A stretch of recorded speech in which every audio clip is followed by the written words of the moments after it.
বৃন্দাবনে উপস্থিত হলেন সন্ধ্যার সময় সকল ব্রজবাসীরা। আজ ওই মানে গাড়িগুলা অর্ধা চন্দ্রাকারে দাঁড়িয়ে দিলেন, নন্দ মহারাজের মানে গাড়িটাকে মানে মধ্যখানে রেখে দিলেন, যে তাদের সকলের অভিপ্রায় যে আমরা ঘুম থেকে উঠে নিয়ে যেন কৃষ্ণ বলরামের মুখেই দর্শন করি। আজকে প্রথম দিন বৃন্দাবনে এসেছেন। দেখুন প্রথম দিনে কি হলো, আজ বৎসাসুর চলে এলেন, বৎসাসুরে ভগবান কল্যাণ করে দিলেন। তারপরে চলে এলেন বকাসুর, তারও কল্যাণ করে দিলেন। এই অঘাসুর আর বকাসুরের মানে অঘাসুর আর বকাসুর পুতনাকে যে মেরেছিলেন তারই ভাই। যখন পুতনাকে মারলেন, বকাসুরকে মারলেন, তো অঘাসুর বলে তার যে ভাই ছিল, অঘ মানে তিনি মহান পাপী ছিলেন। আরে অঘাসুরকে দেবতারা পর্যন্ত ভয় করতেন। মহারাজ কংসকে বললেন, মহারাজ আপনি আমাকে অনুমতি করুন, আপনার শত্রু আজ অবশ্যই আমি বিনাশ করব। বললেন হ্যাঁ চলে যাও।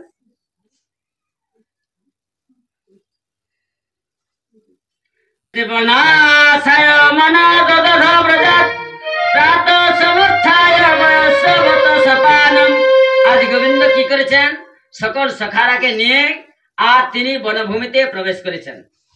এদিকে অঘাসুর তিনি আজ কৃষ্ণ মানে সখারাকে বধ করার জন্য, কৃষ্ণ বলরামকে বধ করার জন্য বিশাল এক সর্পের রূপ ধারণ করেছেন। তিনি তার মুখটা এক যোজন বিস্তার করে রেখেছেন, আর পথে তিনি পড়ে আছেন।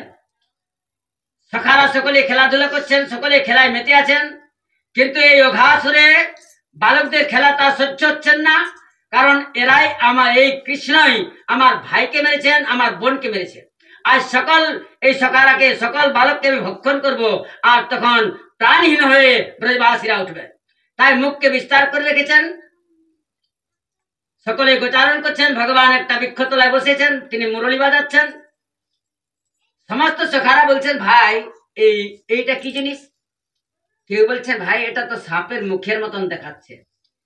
একজনে বলছে না না তুমি ভুল করছো, আর এটা বনের গুহা বটে, পর্বতের গুহা বটে। আমি শুনেছি দাদু দিদিদের মুখে যে এই বৃন্দাবনের গুহার ভিতরে নাকি সন্তজন থাকে। বললেন ভাই চলো তো আমরা মানে সন্তের দর্শন হয়ে যাবে। বললেন ভাই যদি সর্পের মুখ হয়ে থাকে, বললেন আমাদের কিসের চিন্তা আছে, এই তো কালকে মানে বৎসাসুরকে মেরেছে, বকাসুরকে মেরেছে, আর আমাদের পিছনে তো কানহাইয়া আছে। বললেন ঠিক আছে। এখন ওই সর্প কি করেছে, নিজের জিভটাকে বিস্তার করে রেখেছে, নিজের জিভটা বিস্তার করে রেখেছে। যেমনি সখারা ওই মানে সর্পের জিহ্বার উপরে পা রেখেছেন, বললেন ভাই গুহা তো বড় সুন্দর, কিন্তু এই যে গদ্দির মতন লাগছে। এক সখা বলছেন আপনি জানেন না, আরে মহাত্মারও তো আগেই গাদ্ধা বিছিয়ে রেখেছেন, কারণ যদি কেউ আসে তার পায়ে যেন কোনো মানে আঘাত না লাগে, এই জন্যই তারা গাদ্ধা বিছিয়ে রেখেছেন। বললেন হ্যাঁ ঠিক কথা বলেছেন। আরো আগে চলে যাচ্ছেন, বললেন ভাই গুহা তো বড় সুন্দর, কিন্তু লাল রঙের দেখাচ্ছে যে। বললেন আরে গুহা তো লাল রঙেরই হয়ে থাকে। আরো ভিতরে চলে যাচ্ছেন, তো সর্পের দাঁতগুলো আছে। বললেন ভাই এই যে সফেদ সফেদ ঘুরা ঘুরা এগুলা কি? বললেন আরে ভাই ওই যে মহাত্মারা আসবে তার জন্য, তারা যে কেউ যদি আসেন সামান রাখার জন্য, এই জন্য এগুলা আগেই ব্যবস্থা করে রেখেছেন। তাদের যা ছিল সেইখানে রেখে দিলেন। আরো ভিতরে চলে যাচ্ছেন, তো বলছেন ভাই গুহা তো বড় সুন্দর, কিন্তু ভিতরে তো অন্ধকার দেখা যাচ্ছে। বললেন আরে মহাত্মারা তো ভিতরেই থাকেন। বললেন আমাদের কিসের ভয় আছে, কানাইয়া তো পিছনে আছেন। এদিকে ভগবান বলেছিলেন যে তোমরা যেও না, আরে এটা গুহা নয়, কিন্তু তার কথা শুনলেন না। এদিকে সমস্ত দেবতারা চলে এসেছেন, আজ অঘাসুরের তারা ভয় করতেন, তার জন্য অঘাসুরকে যে বধ করবেন এই জন্য তারা দর্শন করার জন্য চলে এসেছেন। এদিকে কি হলো, যখন ভিতরে চলে গেলেন তারা ওই বিষাক্তে সকলেই ঢলে পড়ে গেলেন। গাভীবৎস যত ছিল সকলেই মানে ঢলে পড়ে গেলেন। ভগবান কৃষ্ণ চিন্তা করছেন, আমার প্রাণের সখারা চলে গেলেন, আমার গাভীবৎস চলে গেল, তাহলে আমি বাইরে থেকে কি করব? আজ ভগবান এতক্ষণ পর্যন্ত ওই মানে অঘাসুর মুখ বন্ধ করেছিল না, কারণ এখনো আমার প্রধান যে শত্রু এখন আমার মুখের মধ্যে প্রবেশ করে নাই, এই জন্যই তিনি মুখ বন্ধ করেন নাই। আর ভগবান যেমনি ওর মুখে প্রবেশ করেছেন অঘাসুর মুখটাকে বন্ধ করে দিলেন। ভগবান তো তার ভিতরে গেলেন নাই, তার গলায় বসে গেলেন। আর গলে বসে কি করতে লাগলেন? নিজের শরীরটাকে তিনি বাড়াতে লাগলেন।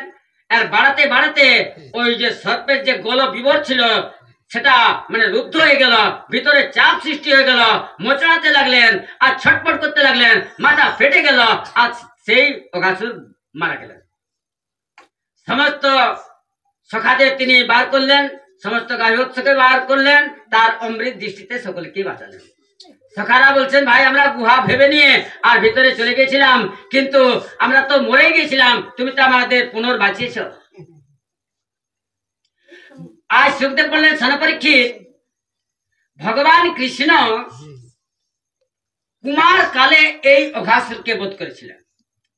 আর ব্রজের বালকরা যখন তাদের পৈগণ্ড বয়স এসেছিল সেই সময় তারা 1 বৎসর পরে, মানে কুমার কালটা ছিল 5 বৎসর আর পৌগণ্ড অবস্থা আছে 6 বৎসরে। বলেন 1 বৎসর পরে বালকরা বলেছিলেন যে আজকেই অঘাসুরকে আমাদের কানহাইয়া বধ করেছেন। মহারাজ পরীক্ষিত বললেন, গুরুদেব কি কথা বলছেন? ব্রহ্মণ কালান্তর কৃতাম তৎকালীনং কথং ভবেৎ যৎকুমারে হরে কৃতং জগোপগণ্ড কেহরভকা। বললেন মহারাজ 1 বৎসর আগে ভগবান কৃষ্ণ অঘাসুরকে বধ করেছেন, আর ব্রজের বালকরা 1 বৎসর পরে এসে ব্রজে বলেছেন, তো 1 বৎসর কালটা কোথায় ব্যতীত হয়ে গেল? কিভাবে ব্যতীত হয়ে গেল? কোথায় তারা ছিলেন? এটা তো আমি বুঝতে পারছি না। সুখদেব বললেন, সনপরীক্ষিত, যখন অঘাসুরকে বধ করলেন সেখানে ব্রহ্মা ওইখানে ছিলেন। এদিকে ভগবান কৃষ্ণ বললেন, আচ্ছা ঠিক আছে ভাই, এখন তোমরা কি করতে চাও? বললেন, বড় ক্ষুধা লেগেছে ভাই, চলো ভজন করবো। আর যমুনার সামনে চলে গেলেন, গাভীবৎস জলপান করলেন, তারা ভজন করতে বসেছেন, ভক্তি হয়ে ভজন করতে বসেছেন। ভগবান পূর্বদিনই বলে দিয়েছিলেন যে ভাই সকলে একসঙ্গে আমরা ভজন করব, ভালো ভালো ঘর থেকে খাবার নিয়ে আসবে। সকলে ভালো খাবার নিয়ে এসেছিলেন। আজকে সকলে ভক্তি ভাবে বসে গেছেন, ভগবান গোবিন্দকে মানে সামনে রেখেছেন, আর ছোট থেকে ক্রম বড় সব সকলে পাতা পাতা হয়ে বসে গেছেন। এখন সকলে ভজন করছেন, আর যার যেটা স্বাদযুক্ত জিনিস সেইটাই মানে ওই উচ্ছিষ্ট হাতে লালাকে বলছেন, লালা এইটা খেয়ে দেখো না কেমন লাগবে। বললেন, ভাই বড় আস্বাদন লাগছে। কেউ ভজন করছেন, ওই অবস্থায় ছুটে যাচ্ছেন, বললেন, লালা এই পকোড়িটা খেয়ে দেখো তা কেমন লাগছে। সুদামা বলে একজন ছিলেন ভগবান যে ভক্ত, তার মাকে বলেছিলেন, মা কালকে আমরা সকলে একসঙ্গেই ভজন করব, আমাদের লালা বলেছে। বলে ঠিক আছে। আজ ওই সুদামার মা কি করেছিলেন, 2টা মালপোয়া তৈরি করে দিয়েছিলেন, আর বললেন, শোনো এই লালা তুমি এক কাজ করবে, তুমি একটা খাবে আর একটা কানহাইয়াকে দিবে। বললেন ঠিক আছে। আজ সুদামা ভজন করতে বসেছেন, একটা তিনি খেয়েছেন আর একটা মুখের মধ্যে দিয়ে দিয়েছেন। আর তার স্মরণে চলে এলো যে মা বলেছিলেন একটা লালাকে দিবে, তিনি মুখের থেকে বার করলেন, আর বার করে নিয়ে সুদামা গোবিন্দের কাছে গেলেন, বললেন, লালা মা বলেছিলেন যে একটা তোমাকে দিতে আর একটা আমাকে খেতে বলেছিলেন, কিন্তু আমি মুখে তো দিয়ে দিয়েছি, এটা তুমি খাবে কি? বলে হ্যাঁ হ্যাঁ দাও দাও। ভগবান সেটাও খেলেন। আর ব্রহ্মা আকাশে আসেন, ব্রহ্মাত্ম বিস্ময় লেগে গেল, বললেন এই ইনি ভগবান হবেন? আরে এ কি ভগবান হতে পারে? আরে যদি ভগবান হয়ে থাকেন, এই যদি মানে উচ্ছিষ্ট হাতে যদি দিলেন সেটা খেলেন ঠিক আছে, আবার কি হলো যে যদি মানে এই গোয়ালা ছেলেরা 10 দিন থেকে কালে স্নান করে নাই, ভালো কাপড় পরে নাই, আর স্বয়ং যদি ভগবান হতেন তো তাদের উচ্ছিষ্টটা কি ভোজন করতেন? আরে মুখের গ্রাসটাও কি ভোজন করতেন? ইনি ভগবান হতেই পারেন না। যদি ভগবান হয়েই থাকেন তাহলে তো আমাকে পরীক্ষা করতে হবে। আজ কি করলেন? ওই ব্রহ্মা মানে তিনি যত গাভীবৎস ছিল তিনি হরণ করে নিলেন। সখারা বলছেন, ভাই আমাদের গাভীবৎস কোথায়? ভগবান কৃষ্ণ বলছেন, তোমাদের কাউকে উঠতে হবে না, আমি সমস্ত ফিরিয়ে নিয়ে আসছি। ভগবান চলে গেলেন। এখন সুযোগ পেয়ে আর ব্রহ্মা সখারাকে হরণ করে নিয়ে ব্রহ্মলোকে চলে গেলেন। গোবিন্দ আমার খুঁজছেন, বন বনান্তরে গহ্বরে খুঁজছেন, যেখানে তারা ভজন করতেছিলেন সেখানে বললেন তো সখারাকেও দেখতে পাচ্ছেন না। ভগবান তো একটু চিন্তিত হলেন।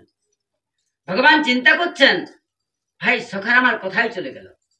একটু ধ্যান করে দেখলেন, ধ্যান করে দেখছেন তো ব্রহ্মা তার গাভীবৎস এবং সখারাকে হরণ করেছে। বললেন, ও আমাকে পরীক্ষা করার জন্য ব্রহ্মা আমার সখারাকে হরণ করেছে, গাভীবৎস হরণ করেছে। বলে ঠিক আছে। ব্রহ্মা জানে নাই যে তার আমি পিতাজি, সে জানে নাই। ভগবান কি করলেন? আজ নিজের অংশের থেকে যত গাভীবৎস ছিল, যত সখা ছিল, বেদ শিকা নিজের অংশের থেকেই সৃষ্টি করে দিলেন, নিজের অংশে সৃষ্টি করে দিলেন। এখন কি হলো? এদিকে যেমন ছোট বড় রং দাগ সব ঠিক একরকম, কোনটাই অন্তর নাই। আজ তিনি যখন মানে চলে এলেন বনের থেকে, ঠিক নিজের নিজের ঘরে প্রবেশ করলেন। যেমন মাতাদের মানে সঙ্গে তারা থাকতেন সেইভাবে কথা কথন ঠিক একই, মানে কোনো অন্তর নাই। এখন কি হলো? যেদিন থেকে গোবিন্দ আমার মানে ওই নিজের অংশ ধারণ করেছেন, মাতাদের ছেলের উপরে যেমন মানে কৃষ্ণের উপরে প্রেম ছিল, নিজের ছেলের উপরে তেমনি প্রেম তাদের জাগতে লাগলো। কিন্তু মহারাজ পরীক্ষিত জিজ্ঞাসা করলেন, গুরুদেব আচ্ছা ভগবান তো মায়ার দ্বারা সৃষ্টি করতে পারতেন, নিজের অংশের থেকে কেন সৃষ্টি করলেন? সুখদেব বললেন, সোনা পরীক্ষিত, ভগবান যখন আরো ছোট ছিলেন সেই সময় মা যশোদা যখন গোবিন্দকে আমার মানে স্তনপান করাতেন তো সমস্ত ব্রজগোপী আসতেন, তাদের মনে ভাব জাগতো এইরকম যদি আমাদের পুত্র হতো তাহলে কতই না আমরা তাকে আদর করতাম, দুলার করতাম, আর মাখন খাওয়াতাম, ননি খাওয়াতাম। ভগবান বলছেন, ঠিক আছে তোমাদের মনোবাসনা পূর্ণ করব। লাখো যে গাভী আছেন তাদের মনে ভাব জাগতো যদি এইরকম আমাদের ছেলে জন্মাতো তাহলে আমরা এই ছেলেকেই স্তনপান করাতাম। ভগবান বলছেন ঠিক আছে। ভগবান চিন্তা করছেন যদি এক এক জন্ম এদের জন্য আমাকে অবতার নিতে হয় তাহলে অনেকদিন ব্যতীত হয়ে যাবে, আর এক জন্মেই সকলের যদি মনোবাসনা পূর্ণ করা হয়, এই জন্যই গোবিন্দ আমার সমস্ত মানে নিজের অংশের থেকেই সকল সৃষ্টি করলেন। এদিকে পূর্ণমাসী নগরের গ্রামের মধ্যে ডিডুরা করে দিলেন, বললেন শোনো, আরে যদি এই 1 বৎসরের মধ্যে যদি কোনো কারো কন্যা বা ছেলের বিবাহ দিতে চাও তো এই 1 বৎসরেই যোগ আছে, আর 12 বৎসর কোনো যোগ নাই।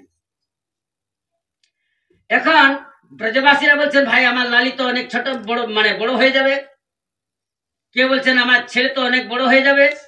তো এই জন্যই ছোট ছোট মানে মানে কন্যাদের ছোট ছোট সখার সঙ্গে বিবাহ হলো। তো কার সঙ্গে বিবাহ হলো বলুন তো?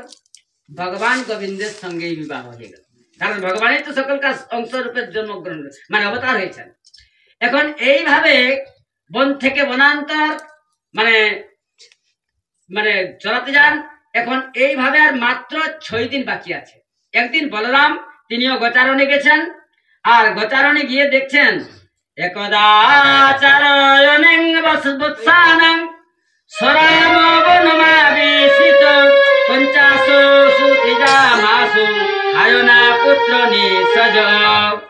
আজ গাভীগুলা ইদানি যে গাভীগুলা বাচ্চা প্রসব করেছে সেই বাচ্চাগুলাকে স্তনপান না করিয়ে পুরনো যে বৎসগুলা ছিল তারাকেই স্তনপান করাচ্ছে। বলদেব বলছেন এটা তো হয় না, কারণ গাভী বাচ্চা প্রসব করতে গেলে আর পুরনো বাচ্চাকে প্রসব করায় স্তনপান করায় না, কিন্তু এ তো দেখছি বিপরীত হচ্ছে। আরে এখন যে বৎসগুলা জন্মেছে তারাকে স্তনপান না করে পুরনো বৎসগুলোকেই তো স্তনপান করাচ্ছেন। বলরাম অনেক চেষ্টা করছেন, কিন্তু কোনতেই গাভী যে এখন যে বাচ্চাগুলা জন্মেছে তারাকে স্তনপান করাচ্ছেন না। বলরাম একটু চিন্তিত হলেন, বললেন ব্যাপারটা তো আমার ভালো লাগছে না। তিনি ধ্যানস্থ হয়ে দেখলেন তো এই গাভী বৎস যত আছেন এবং যত সখার আছেন কৃষ্ণের রূপে প্রতিভাস হতে লাগলো, কৃষ্ণের রকমই সকল কাকে দেখতে পেতে লাগলেন। বলরাম বলছেন এটা কি, এটা কোনো দৈব মায়া না কোনো এটা আসরিক মায়া না এটা মানে ভগবত মায়া, আমি তো ঠিক বুঝতে পারছি না। বলদেব চিন্তা করছেন এটা অসুরী মায়া হতে পারে না, এটা কোনো মানে দৈব মায়া হতে পারে না, এটা তো আমার প্রভুরই মায়া। কানাইকে জিজ্ঞাসা করলেন, ভাই কান্নাইয়া, বলে কি ভাই? বললেন এই সমস্ত গাভী বৎস তোমার রূপে প্রতিভাত হচ্ছে কেন? বললেন দাদা আপনি জানেন না? বলে না। বললেন আমাকে পরীক্ষা করার জন্য ব্রহ্মা গাভী বৎস চুরি করেছে। বললেন ও আজকাল তাহলে ব্রহ্মা গাভী চুরি করতেও শিখেছে। বলে ঠিক আছে। এইভাবে একটা বৎসর হয়ে গেল। ব্রহ্মা চিন্তা করছেন মানে গোয়ালার ছেলেরা যদি কান্নাকাটি করছে তাদের গাভী বৎস ফিরিয়ে দেওয়াটাই ভালো, কি আমার দরকার আছে। এখন এই যে ব্রহ্মার একটা বৎসর পার হয়ে গেল, আমাদের যে একটা বৎসর পার হয়ে গেল, তো ব্রহ্মার কত সময় লেগেছিল বলো না? ব্রহ্মার কত সময় লেগেছিল জানো?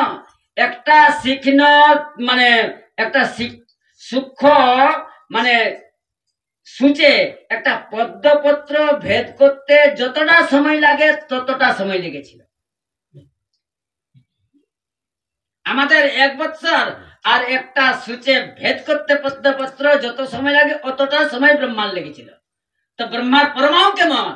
বললেন 4 যুগে হয় এক দিব্য যুগ, 71 দিব্য যুগে হয় এক মনন্তর, আর 14 মনন্তর হয় এক কল্প। তখন ব্রহ্মার একটা দিন হয়। এই জন্যেই আমাদের পক্ষে এই যে কলিযুগের পরমাণু হলো 4,32,000 বৎসর, ত্রেতা যুগের পরমাণু হচ্ছে 8,64,000 বৎসর, দাপরের পরমাণু হলো 12,96,000 বৎসর, আর সত্য যুগের পরমাণু হচ্ছে 17 লক্ষ মানে 28,000 বৎসর। হিসাব লাগাচ্ছে। কিন্তু দেব পরিমাণে এই সত্য যুগের বয়স হলো 48 বছর দেব পরিমাণে, আর ত্রেতা যুগের পরমাণু হলো দেব পরিমাণে 3600 বছর, আর দাপরের পরমাণু হলো দেব পরিমাণে 2400 বছর, আর কলির পরমাণু হচ্ছে দেব পরিমাণে 1200 বছর। কিন্তু এই আমাদের মনুষ্যের গণনায় এই কলিযুগের এই পরমাণু হলো 4,32,000 বছর। এখন এতটা সময় লেগে গেল, ব্রহ্মা চলে এলেন এদিকে, দেখছেন তো যেমন ভাবে তিনি হরণ করেছিলেন তো ঠিক তেমনি ভাবে দেখতে পাচ্ছেন, যেমন ভাবে সখারাকে হরণ করেছিলেন, যেমন ভাবে গাভী বৎস ঠিক তেমনি দেখছেন। ব্রহ্মা বলছেন দূর থেকে তো দেখা যাচ্ছে না, সামনে গিয়ে দেখি। এদিকে ভগবান কি করেছেন, আজ ব্রহ্মার রূপ ধারণ করে নিয়ে ব্রহ্মালোকে চলে গেলেন। ব্রহ্মালোকে চলে গেলেন, ব্রহ্মার দ্বারে দরবান আছেন, দাঁড়িকে বলে দিলে শোনো আজকাল অনেক ঠকবাজ ব্রহ্মা, বহুরূপী ব্রহ্মা আজকাল ঘুরছে, অনেক ছদ্মবেশী ব্রহ্মা ঘুরছে। আরে যদি কোনো ব্রহ্মা আসে তো তাকে তোমরা ভিতরে ঢুকতে দিও না। বলে নানা মহারাজ এটা তো কোনোদিন হয় নাই, আর যদি কেউ ছদ্মবেশী ব্রহ্মা আসেও তাকে আমরা ভিতরে কেন যেতে দেবো? বলে আপনি চলে যান। আজ ভগবান অন্তপুরে চলে গেলেন আর ব্রহ্মার আসনে বসে গেলেন। এদিকে ব্রহ্মা ওই বৃন্দাবন থেকে তিনি চলে এলেন মানে ব্রহ্মলোকে, ভিতরে মানে ঢুকতে চাইছেন, দারবান ধাক্কা দিয়ে বার করে দিলেন, বলে সরে যান। বলে আরে তোমরা কি ভাঙটাং খেয়েছো নাকি? আরে আমার মহলে আমাকে ঢুকতে তোমরা নিষেধ কেন করছো? বলেন আপনি রাজি ভাবে বেরিয়ে যান, নাহলে ধাক্কা দিয়ে বার করে তো আমরা বাধ্য হবো। বললেন তোমরা কি কথা বলছো, পাগলের মতো কেন কথা বলছো? বললেন তোমরা আমার নিজের ঘরে আমাকে নিজে ঢুকতে নিষেধ কেন করছো? বলেন আসল ব্রহ্মা যিনি তিনি ভিতরে আছেন। বলে তোমরা জানো না, আরে এক ব্রহ্মাণ্ডে একইটা ব্রহ্মা হয়। বললেন যদি এক ব্রহ্মাণ্ডে একটাই ব্রহ্মা হয় তাহলে আপনি দ্বিতীয় ব্রহ্মা কোথা থেকে এলেন? রাজি ভাবে চলে যান, নাহলে ধাক্কা দিয়ে আপনাকে বার করতে আমরা বাধ্য হবো। ব্রহ্মার তো হালত খারাপ হয়ে গেল। বললেন ব্রহ্মা একটু ধ্যান করে দেখলেন, তো দেখছেন ভগবান বলছেন তুমি আমার গাভীবৎস চুরি করেছিলে, তোমার আমি আসনে হরণ করে নিয়েছি। ব্রহ্মা বললেন শোনো ভাই, ভিতরে যিনি আছেন তিনি আসল ব্রহ্মা বটেন, কিন্তু একবার তার সঙ্গে আমাকে দর্শন করতে যেতে দাও। বলে না না, ওইখানে দাঁড়িয়ে থাকো, তার যদি অনুমতি হয় তবেই তুমি ভিতরে যেতে পারবে, নাহলে তুমি ওইখানে বাইরে দাঁড়িয়ে থাকো। ব্রহ্মা দাঁড়িয়ে রইলেন, তার দরবান চলে গেলেন, বললেন প্রভু ওই নকল ব্রহ্মা, ছদ্মবেশী ব্রহ্মা এসেছে। বললেন কি বলছে? বললেন আপনার দর্শন চাইছে। বললেন যাও তাকে নিয়ে এসো। এখন নিয়ে এলেন, তো দেখছেন সেখানে আসন খালি, সেখানে ভগবান নাই। ব্রহ্মা বললেন হে ভগবান, আমি পরমাত্মার সঙ্গে এইরকম ভাবে অন্যায় করেছি, তার গাভীবৎসকে হরণ করেছি। ফির ব্রহ্মা মানে বৃন্দাবনে চলে এলেন, আর ভগবানের চরণে পড়ে দিলেন, আর ভগবানকে স্তুতি করতে লাগলেন। নৈবেদ্য তেহ ভ্রব পুষ্য তরিত দম্বরায় গুঞ্জাবতং সপরিপিচ্ছল সন্মুখায় বন্যস্রজে প্রবল বেত্র বিষাণং বেনু লক্ষ্ম শ্রিয়ে মৃদু পদে পশু কুঙ্গ যায়। ব্রহ্মা বলছেন প্রভু আমি অনেক বড় অপরাধ করেছি, আমার অনেক ভুল হয়ে গেছে প্রভু, আপনার ব্রজবাসীকে আমি অনেক কষ্ট দিয়েছি প্রভু, ওই আপনি আমাকে যা আপনার দণ্ড আমি সেটা মাথা পেতে নেব। ওই যদি আপনি যেটা দণ্ড দিবেন আমি রাজি আছি, আর যদি কৃপা করে যদি আপনি ক্ষমা করে দেন তাও আমি রাজি আছি। আপনি যা করতে বলেন আমি তাই করতে চাই, যা আপনি দণ্ড দিবেন আমার তাই মঞ্জুর আছে। ভগবান কোনো কথা বলছেন না। বললেন প্রভু কেন এমন হলো প্রভু, আমি আপনার ভক্তদের কষ্ট দিয়েছি প্রভু, না জেনে আমি বড় ভুল করেছি প্রভু।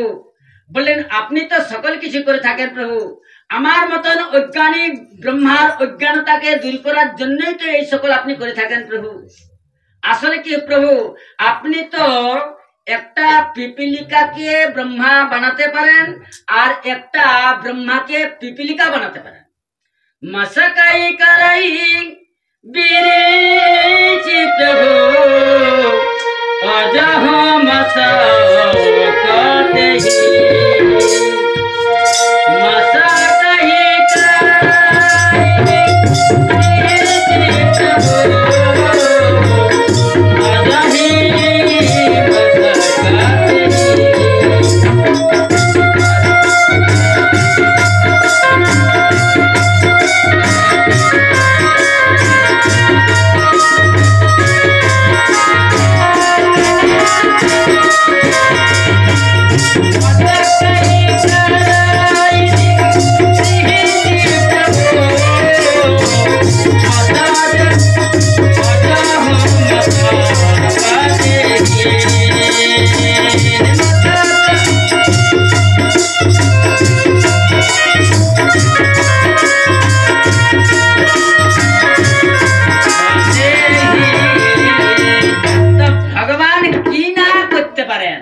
প্রভু একটা মক্ষিকাকে তিনি ব্রহ্মা বানাতে পারেন, আর ওই ব্রহ্মাকে মক্ষিকা থেকেও হীন করতে পারেন। একজন এই দিল্লির ঘটনা, বাদশাহ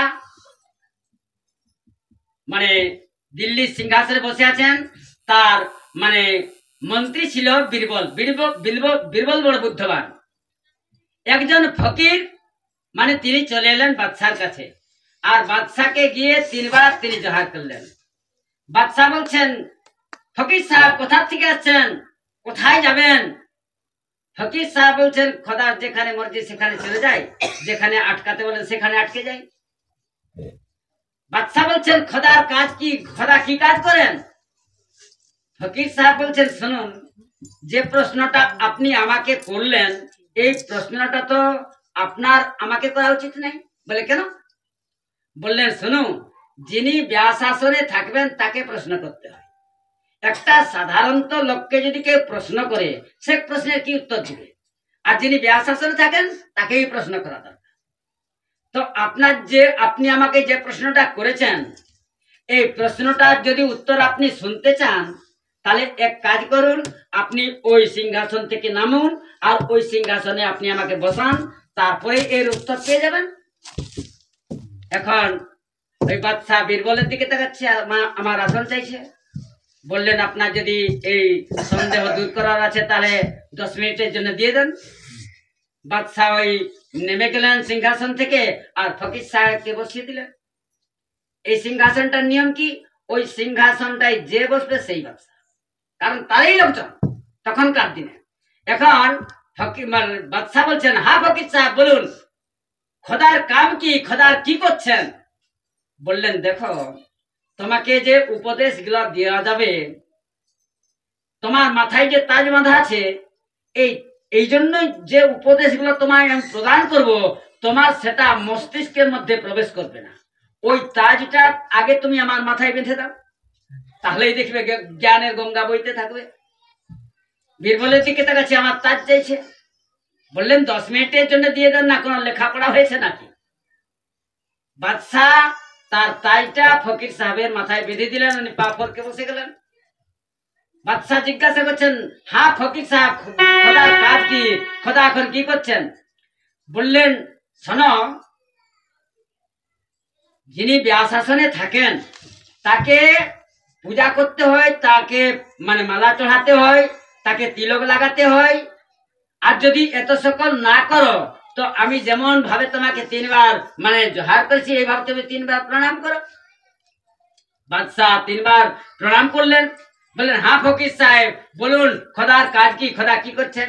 বললেন, খোদার এই কাজ, 5 মিনিট আগে ছিলে তুমি বাদশাহ আর আমি ছিলাম ফকির, এখন তুমি হয়ে গেলে ফকির, আমি হয়ে গেলাম বাদশাহ। ভগবান এক ক্ষণের মধ্যে তিনি সকল কিছু করতে পারেন। আজ তবু বললেন, প্রভু আপনার ব্রজবাসীকে আমি অনেক কষ্ট দিয়েছি, তবু ভগবান কোনো কথা বলছেন না। ফির ব্রহ্মা বললেন, প্রভু এই যে ব্রজবাসী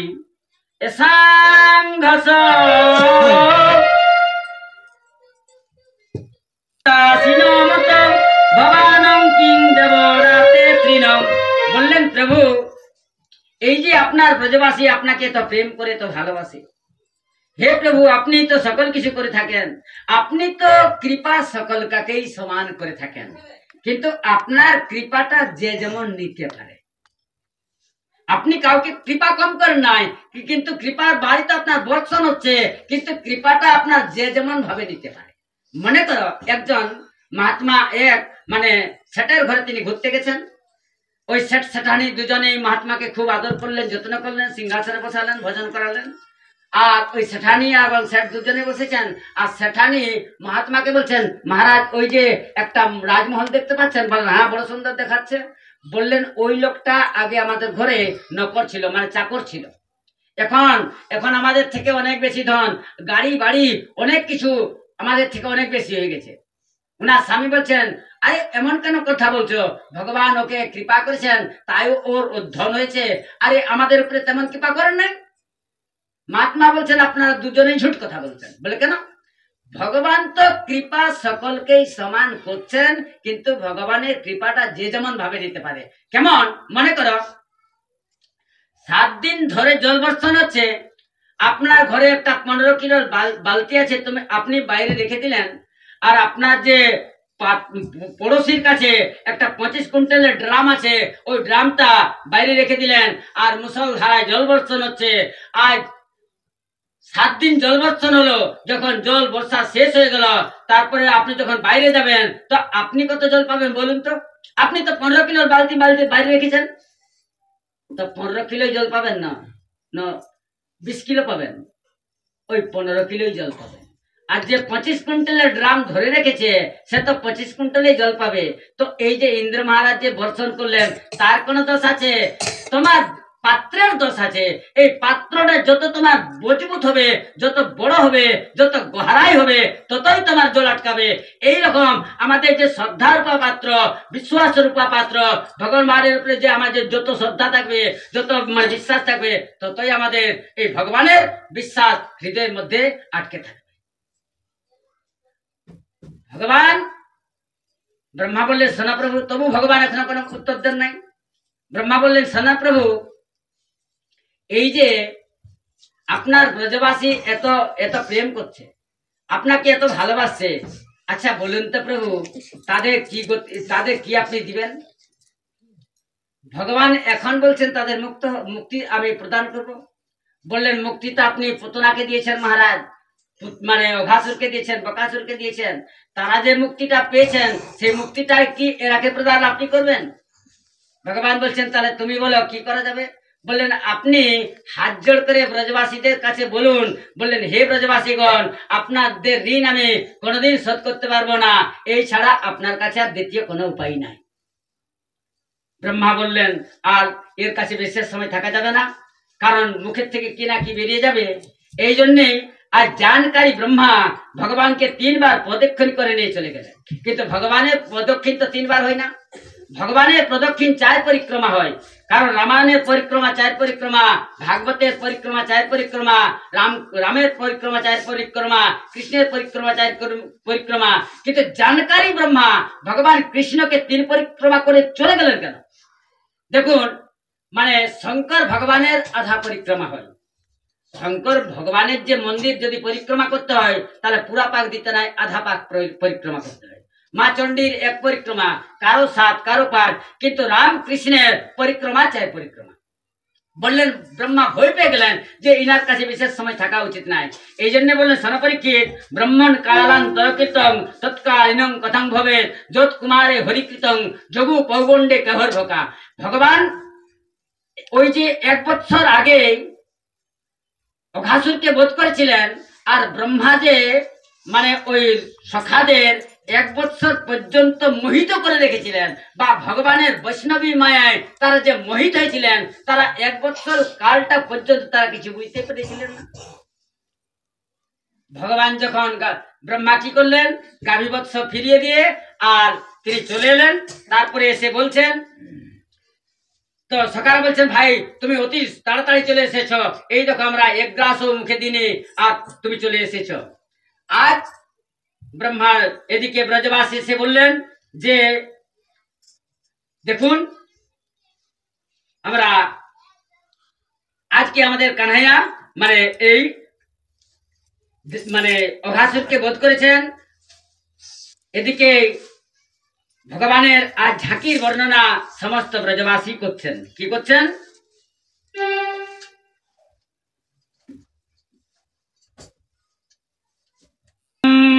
মধুরা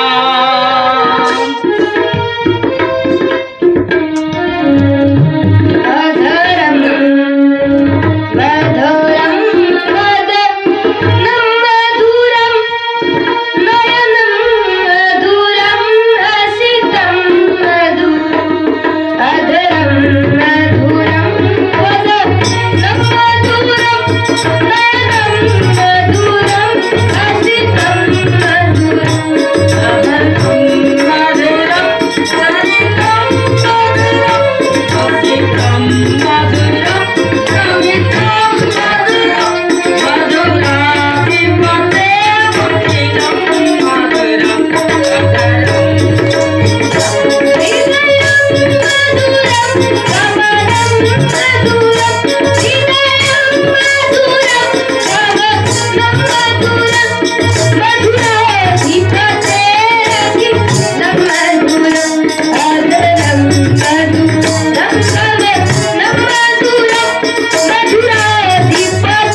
এই মানে সমস্ত গাভী পূজন করলেন।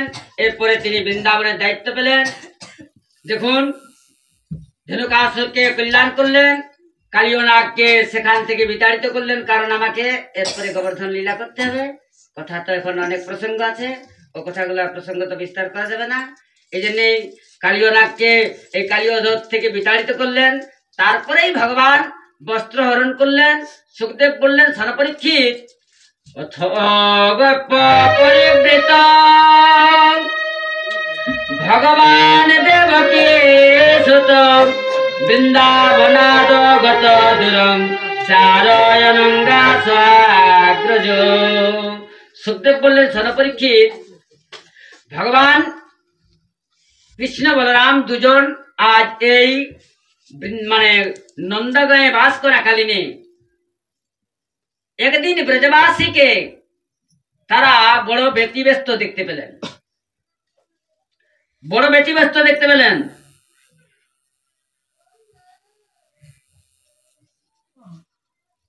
কৃষ্ণ সমস্ত অন্তর্যামে, তিনি সকল কিছু জানেন। সকল ব্রজবাসী তারা মিটিং করছেন, কালকে গোবর্ধন পূজা হবে, যার জন্য সকলে মিটিং এ বসেছেন। সেই সময় ভগবান কৃষ্ণ নন্দ মহারাজের কাছে গেলেন। ভগবান চিন্তা করছেন, ইন্দ্র পূজা এরা করুক, কোনো আমার আপত্তি নাই, কিন্তু কথা হলো ইন্দ্র নিজেকে অহংকারী মনে করে, আমি নিজেই ভগবান। তাই ইন্দ্রর অহংকার চূর্ণ করার জন্য আজ ভগবান নন্দকে বললেন, পিতা আপনারা কার পুজো করছেন? এত আড়ম্বর কিসের? এর পূজার নিয়ম কি? এর ফল কি? যদি কোনো গোপনীয় না থাকে তাহলে আপনি আমার কাছে বলুন।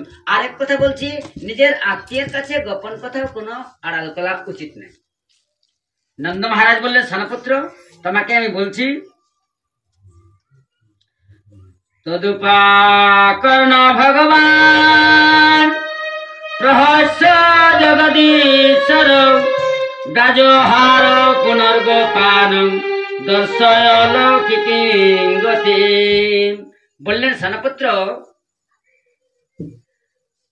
এক কথা তোমাকে আমি বলছি, এই যে আমরা বৎসরে একবার ইন্দ্র পূজা করি, কারণ ইন্দ্র হলেন জলাধিপতি।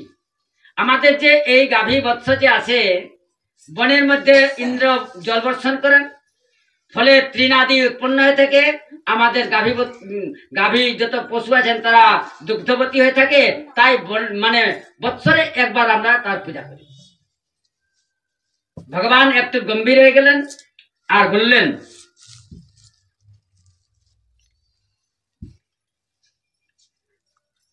ওর জন্য ভগবানের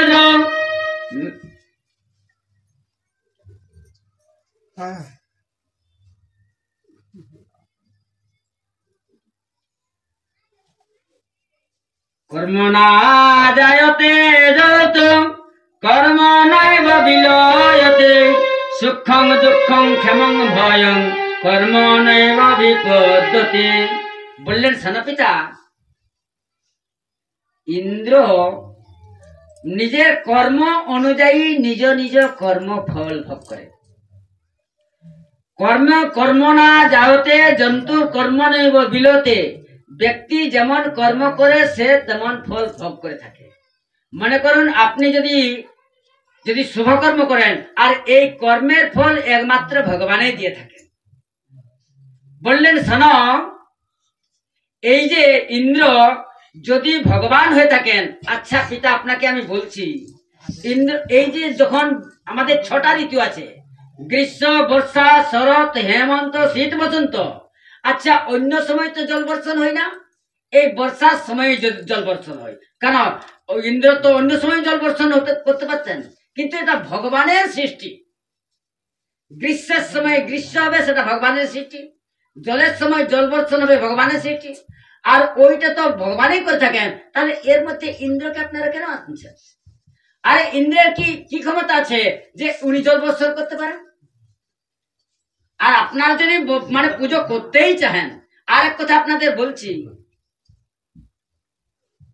যদি আপনারা পূজা করতে চান, তাহলে তো এই যে গোবর্ধনের মধ্যে আমাদের সমস্ত পশুগণ বিচরণ করছে, তাহলে গোবর্ধন পুজো করুন।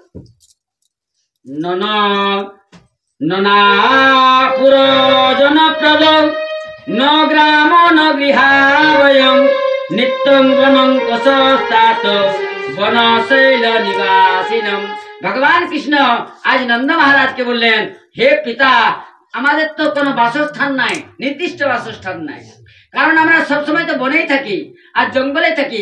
আচ্ছা বলুন তো, এই আমাদের তো মানে আমরা তো বৈশ্য জাতি, আমাদের তো পূজা করারও অধিকার নাই, কারণ পূজা তো বটে ব্রাহ্মণের, ক্ষত্রিয়দের হলো রাজত্ব পালন, আর বৈশ্যদের হলো গোরক্ষণ, সুদ গ্রহণ করা, আর শূদ্রদের সেবা করা। তো আমাদের তাহলে এই পূজা করার কি দরকার আছে? আর যদি পূজা করতেই চান তাহলে গোবর্ধনের পূজা করুন। আমরা তো বনেই বাস করি, জঙ্গলের মধ্যেই তো থাকি, তাহলে এই বনবাসী মানে গোবর্ধনকে পূজা করুন।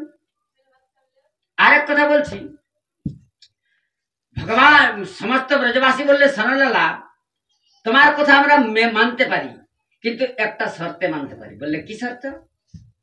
বললেন, মনে করো আমরা এখন ইন্দ্রের পূজা বন্ধ করে দিলাম, আর ইন্দ্র রুষ্ট হয়ে যদি আমাদের উপরে কোনো অন্যায় অবিচার করে, তাহলে গোবর্ধনকে তোমাদের রক্ষা করতে হবে। বললেন কোনো চিন্তা নাই। আর দ্বিতীয় শর্ত, আমরা যে ব্রজবাসী, আমরা নিজেই ভোগ তৈরি করি আর নিজেই ভোগ লাগাই, তোমার গোবর্ধন মানবে তো?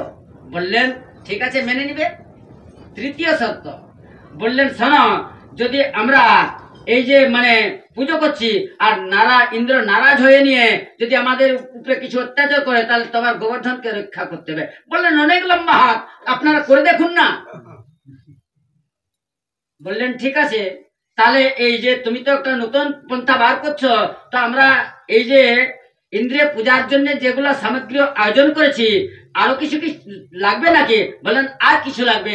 মানে এই যে গোবর্ধন পূজার সময় আপনারা 56 ভোগ দিয়ে তৈরি করছেন, এটা কিন্তু কাঁচা পাকার মধ্যে হবে। পাকওয়ান কোন চিজটা আছে? যেমন লাড্ডু, পেড়া, খাজা, গজা, এগুলো আছে পাকওয়ান চিজ। আর কাঁচা কাকে বলে? ডাল, ভাত, রুটি, পুরি, সবজি, তারপর পায়স, এগুলো আছে কাঁচা। বললেন এই গোবর্ধন পূজায় এগুলো সমস্ত কিছু লাগবে। বলে ঠিক আছে। আজ সমস্ত ব্রজবাসী সকলে সালঙ্কৃত হলেন। আজ বললেন শোনো ভাই, লালার যদিও আমাদের ছোট হয়, কিন্তু এর গুণ বড় মোটা। বললে লালার কোথায় যদি আমরা গোবর্ধন পূজা করি, তাহলে আমাদের কোনো হানি হবে না। ব্রজবাসীরা বললে শোনো লালা, তোমার গোবর্ধনের আমরা পূজা করব, কিন্তু আর একটা শর্ত আছে। বললে কি শর্ত? বললেন যে আমরা গোবর্ধনের পুজো করব, কিন্তু তোমার গোবর্ধনকে সাক্ষাৎ আমাদের দর্শন দিতে হবে। বললেন কোনো চিন্তা নেই, তোমরা পূজা করো না। আজ কি করেছেন? সমস্ত ব্রজবাসী পুজো মানে ভোগ দ্রব্য নিয়ে আর গোবর্ধনে উপস্থিত হলেন। সকলে সেখানে সান্ডিল্যমণি অভিষেক করলেন। ভগবান বললেন ঠিক আছে, এই গোবর্ধনকে আগে স্নান করা। তো ওখান থেকে যমুনা তো অনেক দূরে, গোবর্ধন থেকে যমুনা অনেক দূরে। এখন ব্রজবাসীরা সকাল 6টার থেকে জল নিয়ে আসছেন, কিন্তু এই গোবর্ধনের তারা চরণও ধোয়াতে পারলেন না। স্নান করা ভাগ্যে দূরে যান। ব্রজবাসীরা বলছে লালা, তোমার গোবর্ধনের যে আমরা চরণও ধোয়াতে পারলাম না। বললেন তোমরা কোনো চিন্তা করো না, নেত্র বন্ধ করো। আর যেমনি নেত্র বন্ধ করেছেন, ওইখানে মানসী গঙ্গাকে প্রকট করে দিলেন।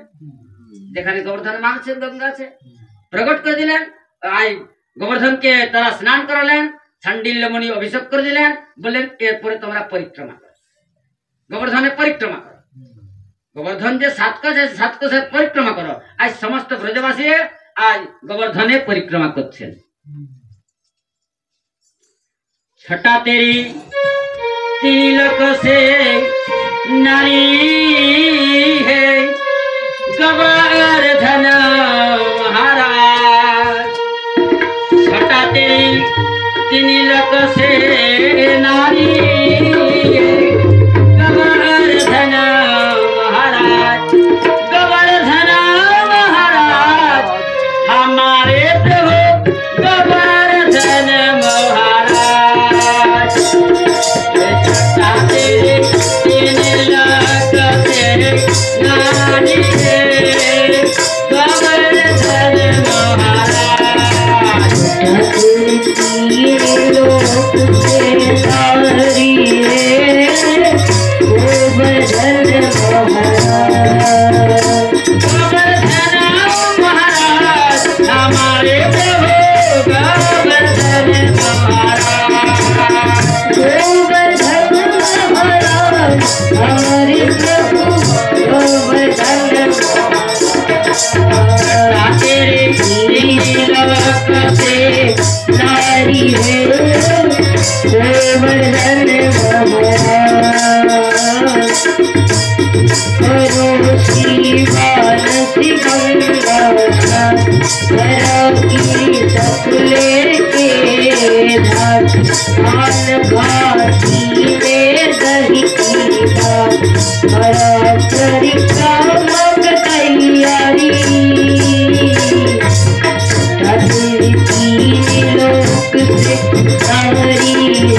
पूजा हलो एदिके भगवान बोलले ठीक है बोलले एरपरे माने गोवर्धन के भोग लगाओ।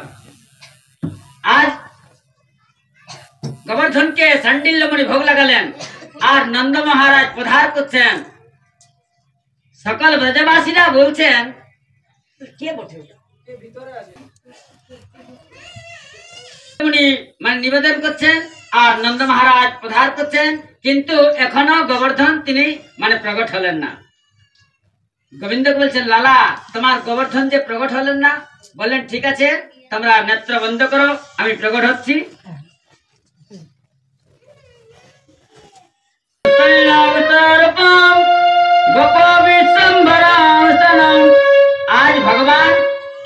তিনি গিরিগাত্রে প্রকটিত হলেন আর এক রূপে ব্রজবাসীদের কাছে আছেন। চার হাত ধরে নিয়ে আর তিনি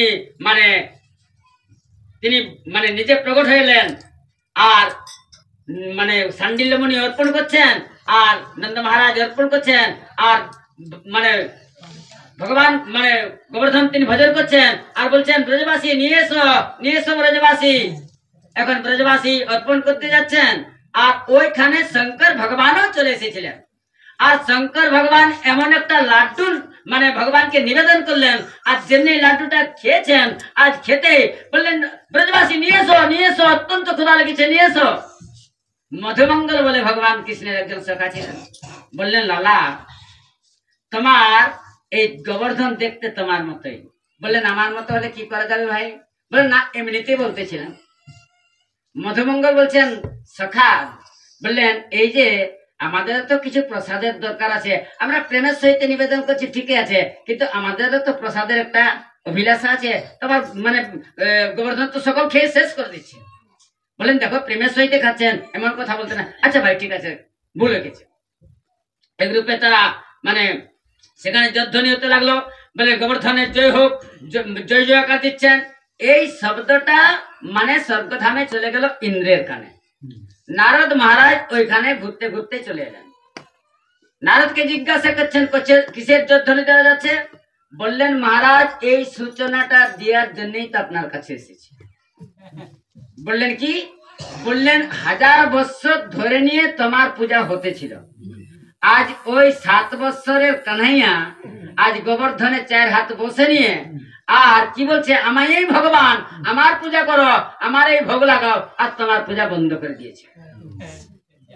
ইন্দ্র বলছেন এত অহংকার, আরে আমার পূজা বন্ধ করেছে, ও জানে না আমি কি করতে পারি।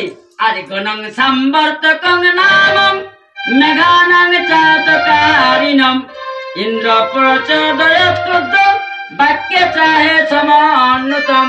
আজ ইন্দ্র মহারাজ এত ক্রুদ্ধ হয়ে গেলেন, তার যে 4 মেঘ ছিল মানে 4 মেঘ 64 মেঘিনীকে আর বললেন যাও মানে ব্রজের মধ্যে এমন বর্ষণ সৃষ্টি করে দাও যেন ব্রজের মধ্যে একটাও ঘর বাড়ি সুরক্ষিত থাকে না, সকলে যেন জগলমগ্ন করে দাও। আরে ব্রজবাসী আমার দয়া তারা মানে অনেক ধন পেয়েছিলেন, আমার দয়া তারা সমস্ত পশুগুলা তাদের চলতে ছিল আর আমার এই পূজা বন্ধ করে দিয়েছে, যাও ব্রজবাসীকে প্লাবিত করে দাও। সম্বর্তক নামে মেঘ চলে এলেন আর বর্ষণ করতে লাগলেন। এমন ভাবে বর্ষণ হতে লাগলো যেন প্রলয়াগ্নিকালে যেমন দেখা যায় এইরকম ভাবে বর্ষণ হতে লাগলো। সকল ব্রজবাসী ছুটাছুটি করতে লাগলেন আর গোবিন্দ বলছেন কোথায় কৃষ্ণ আছে, খুঁজো খুঁজো কোথায় আছে। আরে আমরা প্রথমেই তো বলেছিলাম আরে আমাদের ইন্দ্র পূজা বন্ধ করেছি, উনি রুষ্ট হবেন, আমাদের দেখো কি বিপদ চলে এলো। ভগবানকে পেয়ে গেলেন, বলেন দেখো কানাইয়া আমরা তো পূর্বেই বলেছি যে ইন্দ্রের পূজা বন্ধ করা মানে উনি রুষ্ট হবেন, এখন কিছু তুমি ব্যবস্থা করো। ভগবান বলছেন আরে তোমাদের মানে গোবর্ধনের উপরে বিশ্বাস নাই? আরে গোবর্ধনের উপরে বিশ্বাস রাখো, তিনি তোমাদের রক্ষা করবেন। এক কাজ করো, চলো গোবর্ধনে আমরা সকলে স্তুতি করি। আজ সকালে গোবর্ধনকে স্তুতি করছি।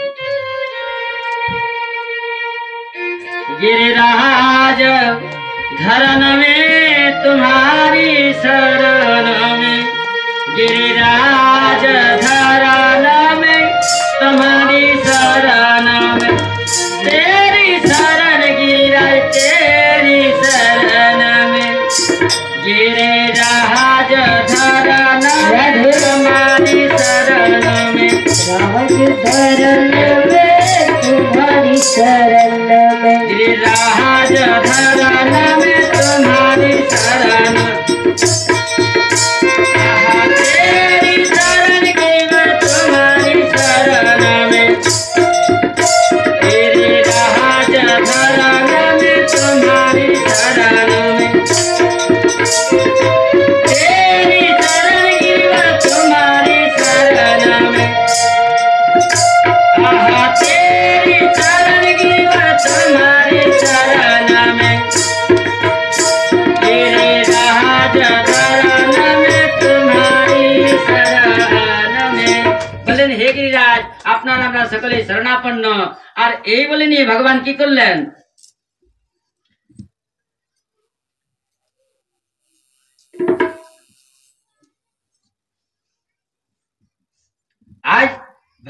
কি করলেন, আজ গোবর্ধন পর্বতকে তিনি উপড়ে নিলেন আর এমন ভাবে ধরে রাখলেন যেমন ছেলেরা মোমের ছাতা ধরে রাখেন, এইভাবেই আজ ভগবান গোবিন্দ মানে মানে গিরিরাজকে ধরে নিলেন। আর ধরলেন কেমন, বাম হাতের কেনি আঙ্গুলের উপরে ধরে রাখলেন। আর ব্রজবাসীরাকে বলছেন, ব্রজবাসী তোমরা ভিতরে চলে এসো, আরে ভিতরে চলে এসো, তোমাদের কোনো চিন্তা নাই, তোমরা চিন্তা করো না, এই গিরিরাজ আমার হাত থেকে কোনোতেই পড়তে পারে না। ব্রজবাসীরা সকলে ভিতরে প্রবেশ করে গেলেন আর তাদের যে মোটামুটি লাঠি ছিল সকল গিরিগাত্রে আটকে দিলেন। এখন এইভাবে আজ 3 দিন পার হয়ে গেল। ব্রজবাসীরা বলছেন, লালা আজ তুমি 3 দিন একভাবে ধরে রেখেছ, আজ মানে এক কাজ করো, তুমি নিদ্রাও যাও নাই, কিছু বিশ্রাম করো নাই, তুমি একটু বিশ্রাম করো, আমরা গিরিরাজকে ধরে রাখছি। বলেন, আরে আমি যদি গিরিরাজ ছেড়ে দিই তো তোমাদের এই লাঠির অত ক্ষমতা নাই যে এই গিরিরাজকে আটকে রাখতে পারে। বলছেন, কি মনে করেছ তুমি ওই বাম হাতের কেনি আঙ্গুলে ধরে রেখেছ? আরে আমাদের লাঠির বলে আছে। ভগবান বলছেন, না না আমি তো ভগবান। বললেন, ভগবান? আরে তুমি কি এমন কাজ করেছে যে তুমি ভগবান হয়ে গেলে? বলে, না আমি ধেনুকাসুরকে মেরেছি, আমি পুতনাকে মেরেছি। বলে, আরে আমরা তো মনে করতেছিলাম আমাদের লালা। বলে, না না আরে লালা তুমি আমার কাছে শুয়ে যাও, তোমার কোনো চিন্তা। মধুমঙ্গল বলছেন, এসো না সকা তুমি আমার কাছে ঘুমিয়ে যাও। বললেন, শোনো, আচ্ছা ঠিক আছে আমি একটু আঙুল ঢিলা করছি। যেমনি আঙ্গুলটা ঢিলা করেছেন, তাদের যে লাঠিগুলার উপরে যেমনি ভর পড়েছে, আর ভর পড়া মাত্র ওদের লাঠিগুলা মড়মড় করে ভাঙতে শুরু করেছে। এই বলছেন, লালা ধর ধর ধর ধর ধর ধর লালা ধর। ভগবান ফির ধরে নিলেন। ব্রজবাসীরা তো অবাক হয়ে গেলেন। বললেন, লালা আমাদের এত মোটা মোটা লাঠিগুলো সকল ভেঙতে চুরমার হতে লাগলো, আর তোমার এই মানে বাম হাতের কেনি আঙ্গুলে কিভাবে এত শক্তি এলো? ভগবান বলছেন, যদি আমি ভগবান বলি তো এরা তো মানবে না। বললেন, শোনো কিভাবে আমার মানে কেনি আঙ্গুলের মধ্যে বলে এসেছে। কछु মাখনকে বলে বড়ে, কछु গোপন করে সোহায়, শ্রী রাধে যুগী কৃপা সে গিরিবর লিও উঠায়। বললে, শোনো কিছু মাখন খেয়ে বলে বলেছে, আর কিছু তোমরা সহায় করেছো। বললেন, আমরা তোমার কি সহায় করেছি? বললেন, এই যে তোমরা সকলেই আমার দিকে এক নজরে তাকিয়েছ, আমার কেনি আঙ্গুল নজরটার দিকে তাকিয়েছ, এই জন্য তোমাদের সকল শক্তি আমার এই কেনি আঙ্গুলের মধ্যে চলে এসেছে। ব্রজবাসীরা বলছেন, ঠিক বলছেন। আরে আগে যে আমাদের শক্তি ছিল সেই শক্তিটা তো এখন আমরা পাচ্ছি না। বললেন, লালা এতদিন জানতাম তুমি ঘরে ঘরে মাখন চুরি করেই খেতে, আজ তো বুঝতে পারলাম তুমি আমাদের শক্তিকেও চুরি করে নিলে। এখন এইভাবে ভগবান 7 দিন এই মানে পর্বতকে ধারণ করে রেখেছিলেন। 7 দিন 7 রাত বর্ষা হয়েছিল, আর ভগবান কৃষ্ণ 7 দিন 7 রাত এই গিরি গোবর্ধনকে রেখেছিলেন। এই 7টা বড় সংযোগের জীব হয়ে থাকে। আচ্ছা বলুন, ভগবানের বয়স সে সময় কত বলুন তো? ভগবান কৃষ্ণ যখন গোবর্ধন ধারণ করেন তখন ভগবানের বয়স হলো 7 বছর। ব্রজ 84 কসনে 4 গাঁও নিজ ধাম, বৃন্দাবন মধুপুরী বরসানা। একটা কথা বলছি, এই গোবর্ধন থেকে যেদিকে আপনারা যাবেন 7 কোষ, যদি মথুরা যাবেন 7 কোষ, বৃন্দাবনে যাবেন 7 কোষ, বরসানা যাবেন তো 7 কোষ, আর নন্দগাঁ যাবেন তো 7 কোষ, যেদিকে যাবেন 7 কোষ। তো বললেন, এই যে ভগবান 7 বছর বয়স, আর গিরিরাজ মানে গোবর্ধনের মানে পরিক্রমা কত হয়, ওটাও 7 কোষ। আচ্ছা বলুন তো, এই যে আমরা আমাদের জন্ম মৃত্যু মানে জন্ম কদিনে হয়ে থাকে? বললেন, ওই 7 দিনের মধ্যে আমরা জন্ম হয়ে থাকি। রবি সোম মঙ্গল বুধ বৃহস্পতি শুক্র শনি, 8 দিন নাই। আমরা পাপ পুণ্য করি 7 দিন। আর আমাদের এই মানে অঙ্গের মধ্যেও 7টা অঙ্গ আছে।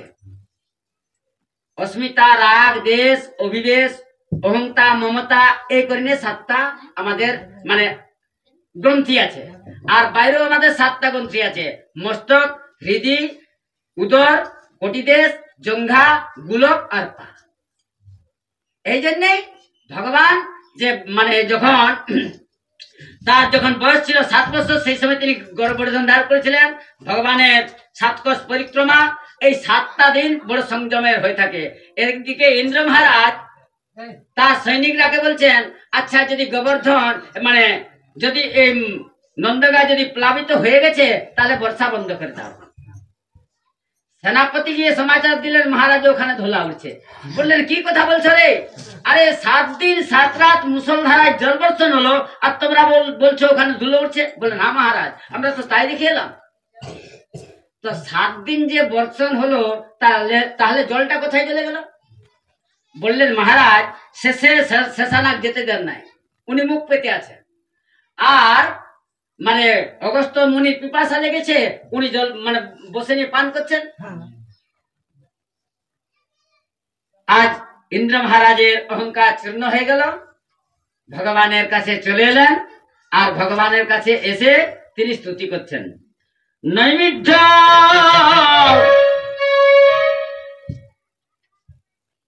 বিশুদ্ধ সত্য তব ধাম শান্তম তপময়ং ধস্তরজস্তমস্কমম মায়াময় হয়ং গুণ সম্প্রবাহ নবিদ্যতে তেহ গ্রহা নুনবন্ধম।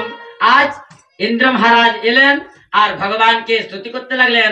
বললেন, প্রভু আমার অনেক অহংকার হয়ে গিয়েছিল প্রভু, আমি নিজেকেই ভগবান বলে মনে করতেছিলাম। বললেন প্রভু, আজ আপনার কৃপায় যে আমার এই রকম ভাবে যখন আমার অহংকার হয়ে থাকে, সেই অহংকারকে একমাত্র আপনিই চূর্ণ করে থাকেন প্রভু। অনেক অপরাধ করেছি প্রভু, আপনি যদি আপনি আমাকে দণ্ড দিয়ে থাকেন তো দণ্ড দেন, আমি তার মঞ্জুর আছে, আর যদি কৃপা করে যদি ক্ষমা করে দেন তাও আমার মঞ্জুর আছে। ভগবান তার উপরে প্রসন্ন হলেন, সেখানে কামধেনু মাতা হলেন, আর সেখানে নারদ এলেন, ঋষিগণ এলেন, আর ভগবানকে ওইখানে ইন্দ্র মহারাজ অভিষেক করলেন। আর সেই সময় ইন্দ্র ভগবানের নাম রাখলেন গোবিন্দ। সকালে চলে গেলেন, বললেন গোবর্ধন মহারাজ কি জয়। কালকে তো কথা আসবে মধুর কথা, কালকে কেন আসবে? রাসের কথা আসবে, তারপরে কংসবধ আসবে, তারপরে মানে উদ্ধবের ব্রজে যাওয়া আসবে, তারপরে রুক্মিণী বিবাহ। কালকে কথা আরো ভালো আছে। বলো রাজা রামচন্দ্র ভগবান কি জয়। আরতি করে রাধে রাধে।